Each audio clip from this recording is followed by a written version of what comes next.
the man who belongs to himself. Everyone says love gives life meaning, and they are not wrong. But here is the question nobody asks alongside that statement. What happens when the desire to be loved, the hunger to belong, to be chosen, to be enough for someone, becomes the very thing that quietly costs a man everything he was supposed to become? Because that is what happens to more men than anyone wants to say out loud.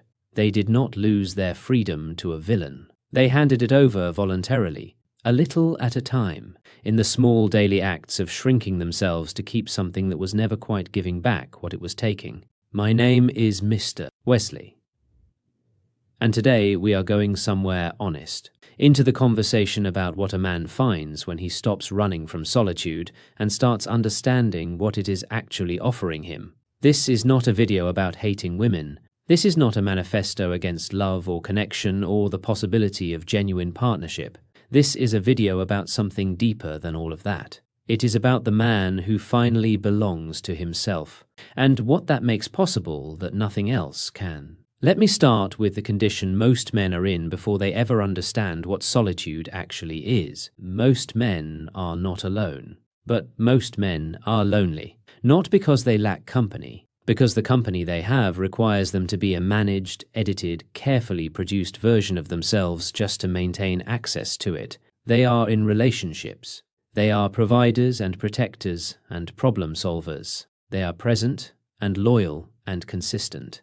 And they are lonely in the specific way that a man becomes lonely when the people closest to him do not actually know who he is, because who he is has been compressed into what the situation requires him to be. That compression, the slow daily process of becoming a quieter, more careful, more accommodating version of yourself to keep the peace, is so gradual that most men do not notice it is happening until they are years deep into it, and the original version of themselves has become a memory rather than a current reality. The world calls this commitment. These men eventually call it something else. Here is what most people still believe about a man who lives alone: that he is incomplete, that he is waiting, that somewhere underneath the solitude is a man who wanted something he could not get.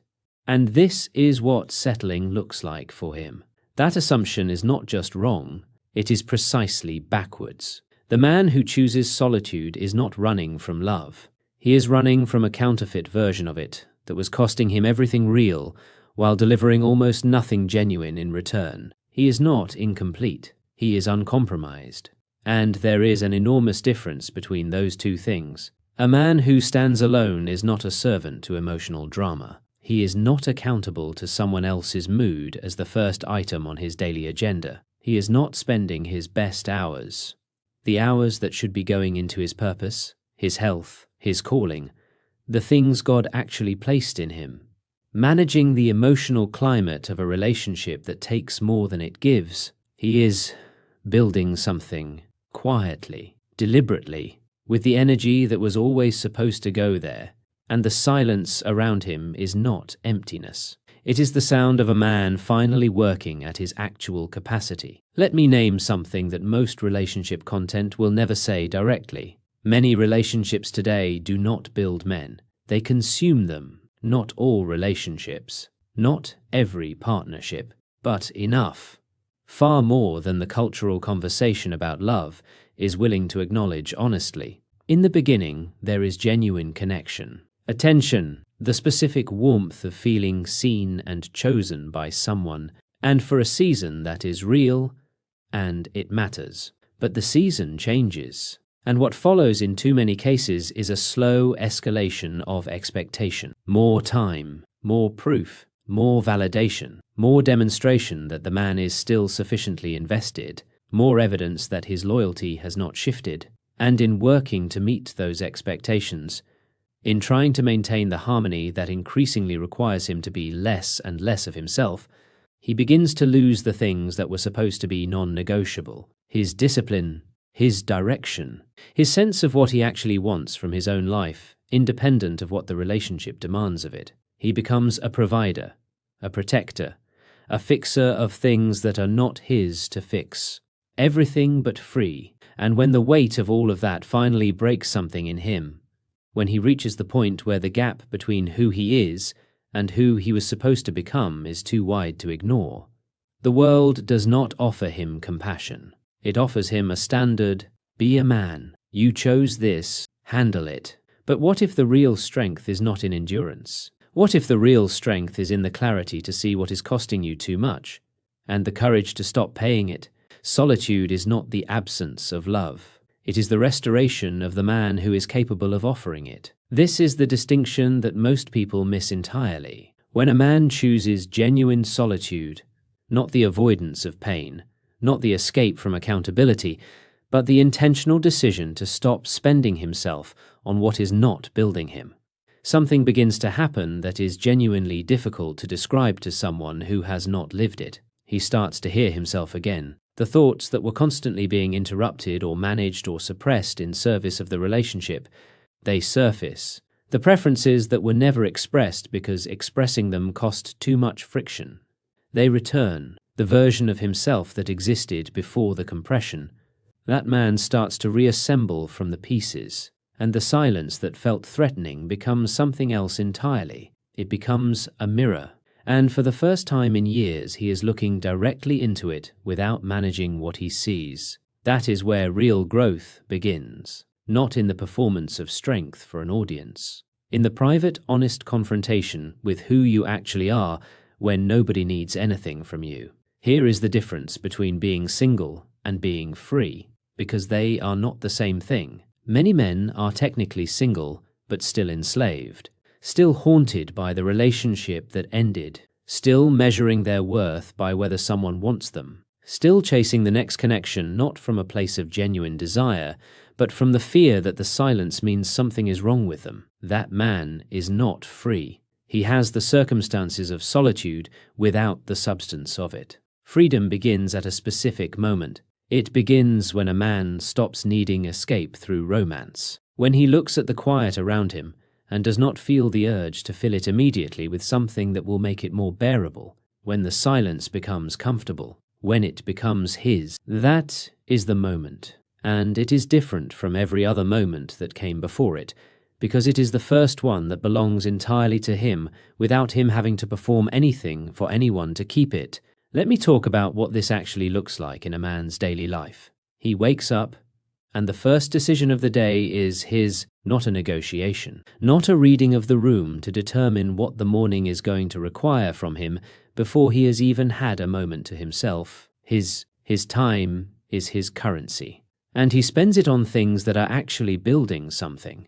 His health, his craft, his finances, his relationship with God, the version of himself that he is accountable to when nobody else is watching. He is not distracted by emotional chaos, and a man who is not distracted by emotional chaos can focus with a precision that most men around him have never accessed because they have never had the conditions for it. His decisions do not pass through another person's filter before they become actions. When he wants to invest in something, he invests. When he wants to pursue something, he pursues. When he wants to sit in silence on a Tuesday evening and let the day settle, he does exactly that. And what compounds over time in a life like this is not loneliness. It is mastery, the slow accumulation of a man becoming more completely and more deliberately himself with every year that passes. Now let me speak to something that needs to be said carefully and honestly. This is not a life that belongs to every man.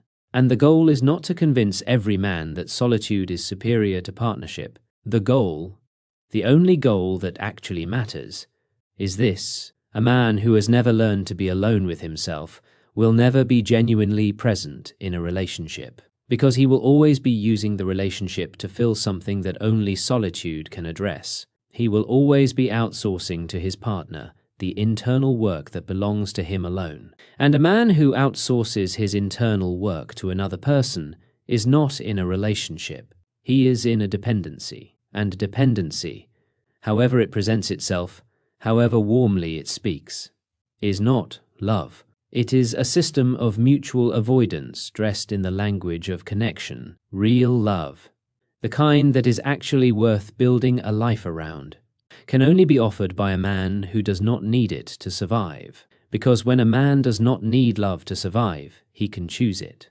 freely, without desperation shaping the choice, without fear of loss making him smaller than he is, without the quiet resentment that accumulates in a man who gave everything and received less than he deserved. He gives because he wants to, not because he is afraid of what the alternative looks like. And that kind of love, chosen deliberately by a man who is complete without it, is the only kind that has any real chance of lasting. Let me talk about what solitude does to a man's body and his finances, because both matter more than anyone is saying. A man who lives in constant emotional chaos is not just mentally drained, his body knows it. Sleep deteriorates, focus dissolves. The physical discipline that was supposed to be a foundation, the training, the nutrition, the rest, becomes the first casualty of a life that is perpetually managing someone else's emotional weather. He stops sleeping well. He stops training. His fire turns into fatigue so gradually that he does not notice the moment it happened. He just notices one day that the man who used to have energy for his own life can barely manage the obligations of someone else's. The man who chooses solitude gets that back, not immediately, but consistently. He eats clean because nobody is negotiating the menu. He trains because the morning belongs to him. He rests because the house is quiet, and the quiet is his. His body is not a casualty of the relationship. It is a project he is building with full attention. And his finances tell a similar story. The man who exits a relationship that was costing him not just emotionally but financially discovers something that surprises him, not because he becomes wealthy, but because the overhead quietly disappears. The holidays that were someone else's preference, the gifts for people he barely knew, the financial maintenance of keeping another person's lifestyle comfortable, that money does not disappear. It redirects. And a man watching his savings build rather than hemorrhage. A man who makes a financial decision and it simply stands without negotiation, feels something in that clarity that most people have never told him was available. Sovereignty, the specific feeling of a life that actually belongs to him. Here is what the man on the other side of this understands that most men have not yet arrived at. He is not cold. He is not broken. He is not a man who gave up on human connection and retreated into himself because the alternative hurt too much. He is a man who stopped confusing proximity with intimacy, who stopped mistaking dependency for devotion, who stopped accepting the counterfeit version of love because the real thing was not yet available, or because he was not yet the man capable of receiving it properly. He is not running from intimacy. He is purifying his understanding of it.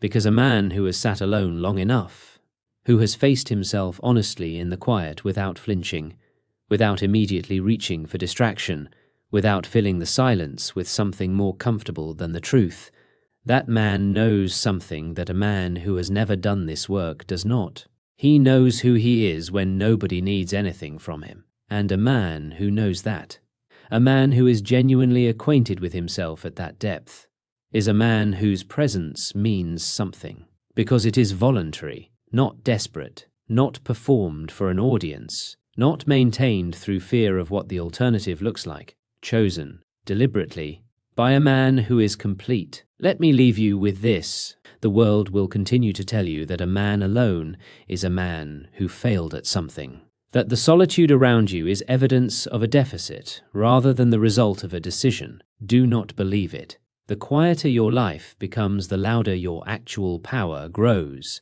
Not power over others, power over yourself, the only kind that actually produces anything worth having. You are not incomplete without a partner. You are not running from love. You are not the sad story everyone projects onto your silence. You are a man who belongs to himself, who builds from direction rather than desperation, who loves from abundance rather than scarcity, who knows the difference between genuine connection and comfortable dependency, and refuses to accept one in place of the other. That man is rare, and rare things, as I have said before, and will say again, are irreplaceable. Choose solitude not as escape, but as preparation. Build in it, grow in it. Let it refine the man you are becoming until what emerges is someone that no failure, no rejection, no difficult season can fundamentally shake, because a man who belongs completely to himself, anchored in his purpose, grounded in his faith, at peace inside his own skin, is a man the right thing will eventually find. Not the desperate man, not the performing man, not the man who accepted less than he deserved because he was afraid of his own silence. The whole man, the ready man, the man who waited long enough to know what he actually wanted, and had the patience and the integrity to refuse everything that fell short of it. That man is worth becoming. If this spoke to something in you today, share it. Drop a comment below. Where are you in this journey right now? I read every single one. I'll see you in the next one. This is Mr. Wesley.